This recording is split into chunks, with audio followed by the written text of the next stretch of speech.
Bonjour à tous, bienvenue sur Échec et Pédagogie pour la tactique du jour. Salut Romu. Salut Laurent, salut à tous. Alors aujourd'hui, une position tirée d'une partie entre les grands maîtres Hakopian et Krupa, jouée en 1990. Le trait est au blanc.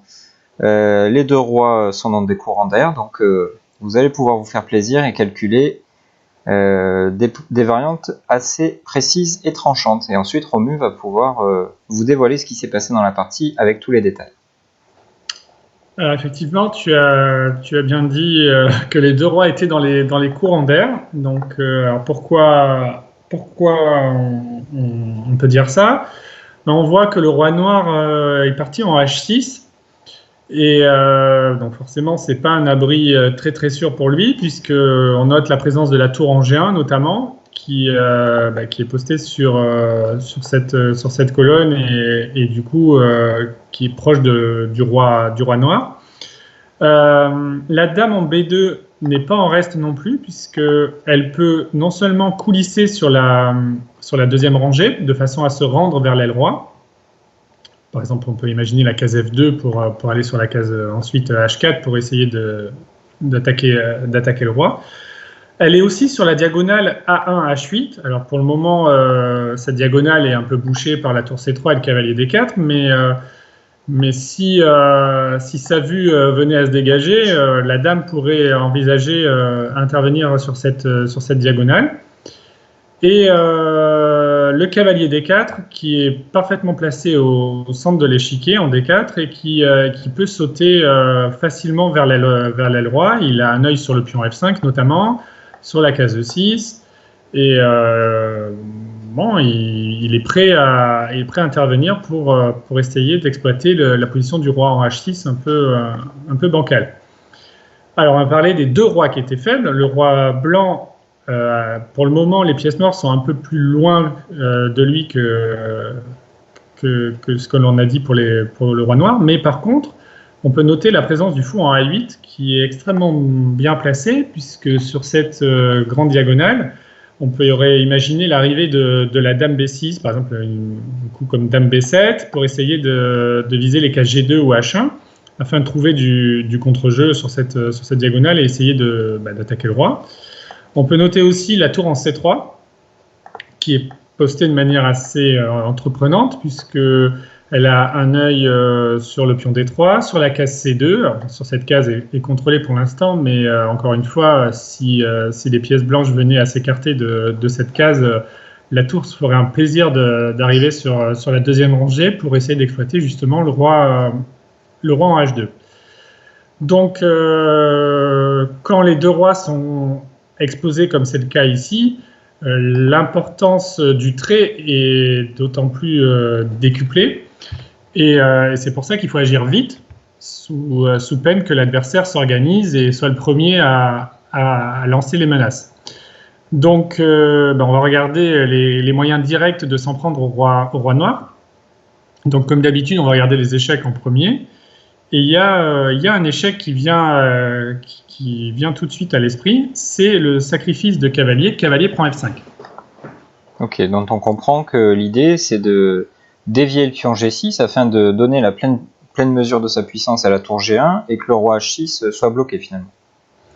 Ouais, c'est ça, parce que on a parlé du roi en H6, on a vu que la tour en G1 était bien placée, mais quand même il y a le pion en G6 qui faisait office de protecteur et qui permettait au roi de s'enfuir sur la case G7 notamment. Et en faisant cavalier prend F5, on force la réponse adverse parce que le roi ne peut pas bouger sur H5 parce qu'il y aurait tour G5 mat immédiatement. Donc là, c'est trivial. Et donc après cavalier F5, G prend F5, l'intérêt du sacrifice apparaît, la colonne G s'est ouverte et le roi donc est condamné à rester sur la colonne H, ce qui n'est pas hyper agréable. Et ce qui surtout nous rappelle nos toutes premières leçons d'échecs en tant que petits enfants, qui est le mat de l'escalier. Souvent, voilà. On commence par ça. Exactement. Et donc, tu as donné un bel indice pour le prochain coup, puisque donc, la tour G1 fait office de barrage, en fait. Elle condamne le roi à rester sur la colonne H. Donc maintenant, il faut faire intervenir la dame pour aider la tour. Et donc, On a parlé tout à l'heure de la case F2 qui était intéressante. Là, c'est évidemment le bon coup. Donc dame F2 menace subtilement dame H4, mat de l'escalier. Ok. Et c'est là qu'il faut finalement ne pas se déconcentrer avec les blancs, parce que on a l'impression que c'est facile, que tout coule de source entre guillemets, mais il faut quand même vérifier si notre adversaire n'a pas de ressources, parce que finalement on a donné une pièce, et si on a oublié quelque chose, c'est pas un demi-point qu'on va perdre, c'est un point entier. Donc première défense à laquelle il faut penser, c'est le coup de dame F6 pour contrôler directement la case de mat. Oui, dame F6, c'est bien sûr le premier coup. Mais là, les blancs ont à leur disposition un coup d'interception. Ils jouent tour G5, avec juste l'idée d'empêcher la dame F6 de défendre la case H4. Et on menace, tout bêtement, on réitère la menace, dame H4 mat. Et là, le seul coup légal ou en tout cas un des rares coups légaux qui empêche ce mat direct, c'est dame prend G5. Et donc après, pion prend, roi prend. Donc maintenant, on a un avantage matériel assez net. Il suffit de s'assurer la victoire par dame F4.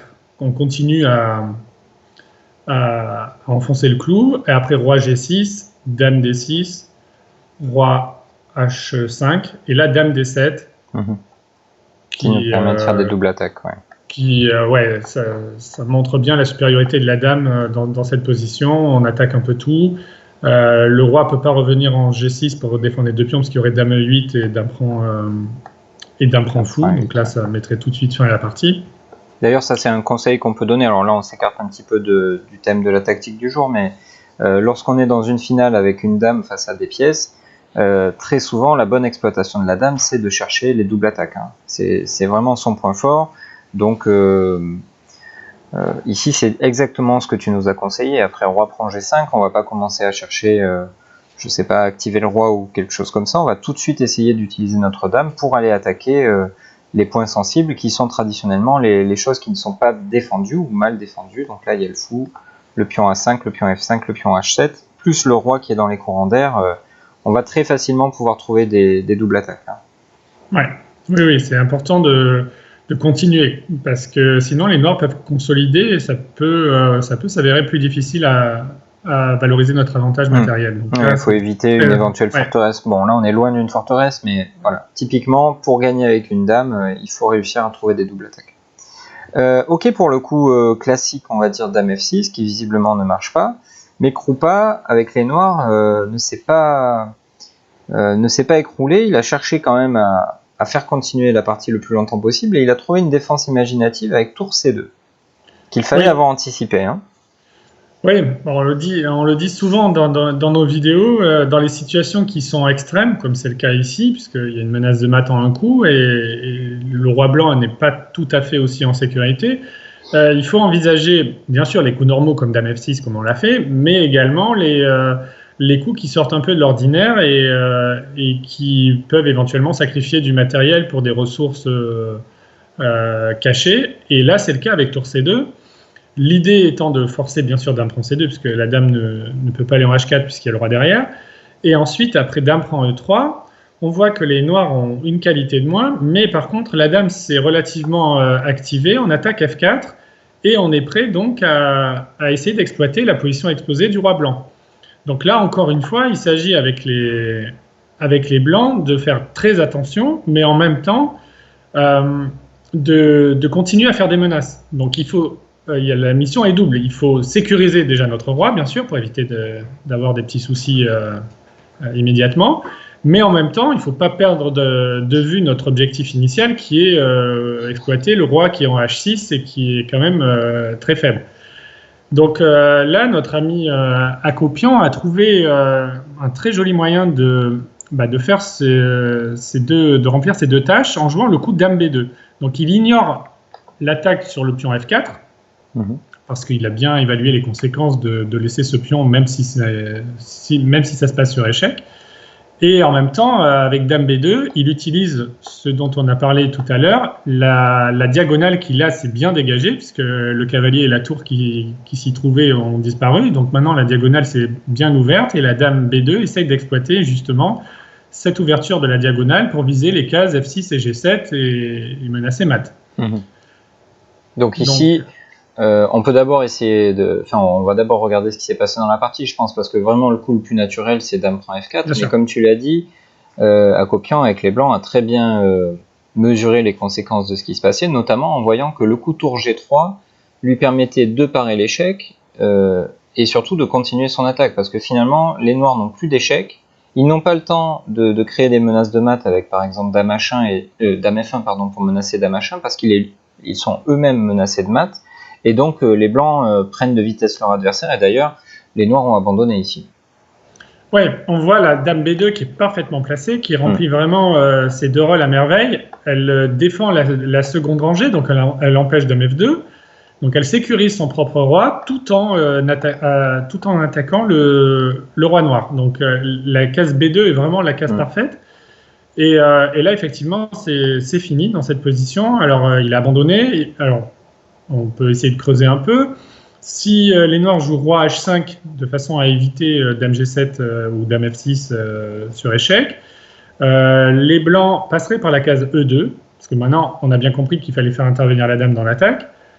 Donc, et on veut le faire sur échec, bien sûr. Excuse-moi, je te coupe, mais on peut plus se contenter, par exemple, de dame G7, puisque bien entendu, on partirait en attaque, mais on oublierait la mission défensive et les noirs en profiteraient tout de suite par dame F2. Donc, il faut que notre attaque se déroule sur échec. Et, voilà, c'est ça. L'importance du trait. C'est très important de garder l'initiative. Et donc, après dame E2, donc si le roi va en H6, on continue les échecs avec dame E6. On voit qu'on se rapproche dangereusement du roi noir et des cases F6 notamment et G7. Et donc là, on ferait dame F7 échec, roi H6, dame G7 échec. Donc ça y est, mission accomplie, on est arrivé sur G7 avec échec. Roi H5, et là c'est mat avec dame prend H7, dame H6, dame prend F5, roi H4, dame G4 mat. Ouais, une belle série d'échecs qui amène jusqu'au mat. Et sur dame E2, pour être tout à fait complet, après roi H4, c'est à peu près la même en couleur, mais en plus rapide, puisqu'on a dame E7, roi H5 et dame prend H7. On reconnaît exactement le même mat. Ok, donc après tour G3, les noirs ont abandonné, et on comprend bien pourquoi. On aurait pu s'interroger du coup sur l'opportunité de ne pas jouer dame prend F4, ou de le garder en réserve plutôt, et de jouer immédiatement roi H5. La différence étant qu'ici, les blancs n'ont pas à leur disposition le coup dame E2 pour faire échec, et ils n'ont finalement pas d'échec par la dame. Alors comment faire ? On va continuer toujours pareil en faisant un échec pour ne pas perdre l'initiative, comme on l'a dit. Donc là, l'échec intervient par la tour et non plus par la dame. On joue en tour G5 échec. Alors bien entendu, donc, on peut pas rentrer à la maison. Ouais, voilà, roi H6 c'est mat immédiat. Donc le roi est obligé de monter sur H4, ce qui semble être une belle nouvelle. Et là, il y a une petite astuce tactique. Donc là, c'est un petit coup pas évident à trouver. En fait, il faut imaginer le tableau de maths. On comprend bien que le roi en H4 et la situation de ce roi est extrêmement précaire. Et on essaie d'imaginer comment la dame, parce qu'on comprend bien que c'est la dame qui doit faire mat, doit intervenir pour mater. Et en fait, on imagine que si on a une dame sur G5, c'est mat. Alors bien sûr, pour le moment, il y a la tour et la dame n'a pas le droit d'aller en un coup sur G5. Donc il faut inévitablement passer par F6. Et donc pour cela, il faut dégager le terrain et jouer le coup de tour G4. Ok, donc on offre notre tour pour libérer la case G5, mais on le fait sur échec pour ne pas laisser le temps aux noirs de jouer leur propre attaque. Ouais, c'est toujours pareil. Et donc bien sûr, si maintenant la tour est capturée, on fait dame F6 échec, roi H5 et dame G5 mat. Ok, donc comme je suis un petit malin, surtout petit, je peux peut-être jouer roi H5 ici et refuser ton cadeau. Ouais, ben je vais continuer, t'inquiète pas. Je veux que tout se passe sur échec. Mon objectif, c'est que la dame arrive sur F6 avec échec, pour ensuite finir par dame G5. Donc je fais tour H4, échec. Donc on a compris qu'on peut toujours pas prendre la tour à cause de ce mat dame F6 et dame G5, donc je m'échappe par G6. Voilà. Je continue, parce que je suis têtu. Toi, t'es malin, moi je suis têtu. Donc tour H6 échec. D'accord. Donc la tour ne peut toujours pas être prise, toujours pour la même raison. Donc ça fait 3 ou 4 sacrifices de tour consécutifs. C'est quand même assez mignon. Donc ça signifie qu'il faut encore une fois refuser. Et donc ici, après roi F7, Il y a différentes méthodes de gain. Il y a la méthode paresseuse et la méthode calculatrice, on va dire. Voilà. Donc là, il y a quand même plusieurs coups qui gagnent. Tour prend H7. Enfin, si vous allumez l'ordinateur, il va vous dire que tour prend H7 est certainement le coup le plus précis. Avec une variante pas forcément très difficile, mais il faut quand même calculer avec précision. L'arrivée de la dame sur échec va survenir juste après. Et bon, il y a une variante pas forcément hyper facile à calculer, mais qui gagne de manière très très claire. Et il y a la variante, comme tu l'as dit, paresseuse, et beaucoup plus facile en pratique, c'est de jouer dame F6 échec, roi G8 ou roi E8, ça ne change rien, et on joue dame E6. Et on échange les dames, et comme ça, au moins, on évite tout souci sur notre roi, et on va tranquillement gagner cette partie, puisque au-delà du fait qu'on ait déjà une qualité de plus, on va ramasser soit F5, soit A5, soit les deux très rapidement. On menace déjà tour E8 échec, et on aura une qualité 1, voire 2 pions de plus, avec une position facilement gagnée. Ouais, disons que quand on arrive au coup roi F7, on est quand même à une profondeur de 8 coups si on est parti, si on a calculé depuis la position initiale qu'on a proposée. Et la bonne astuce de calcul dans ces cas-là, en tout cas il me semble, c'est de voir que dame F6 suivi de dame E6 va échanger les dames et nous offrir une finale probablement gagnante. Et si réellement cette position survient sur l'échiquier, donc une fois qu'on a calculé dame F6 et dame E6, mentalement on arrête le calcul parce qu'on sait que la variante est bonne pour nous. En revanche, une fois que cette position apparaît sur l'échiquier, on peut regarder si on n'a pas mieux qu'une finale qui va être facilement gagnante, mais peut-être un petit peu longue à jouer. Et à ce moment-là, on va calculer si tour prend H7 fait mat par A plus B ou pas. Mais voilà, il ne faut pas s'amuser à calculer tour prend H7 et un mat en une dizaine de coups depuis le début de notre calcul. Il faut essayer de se faciliter la vie quand même. Oui, bien sûr. Bien sûr. Okay. Éviter qu'on oublie quelque chose. Bon, eh ben, merci Romu pour cette présentation, toujours très claire.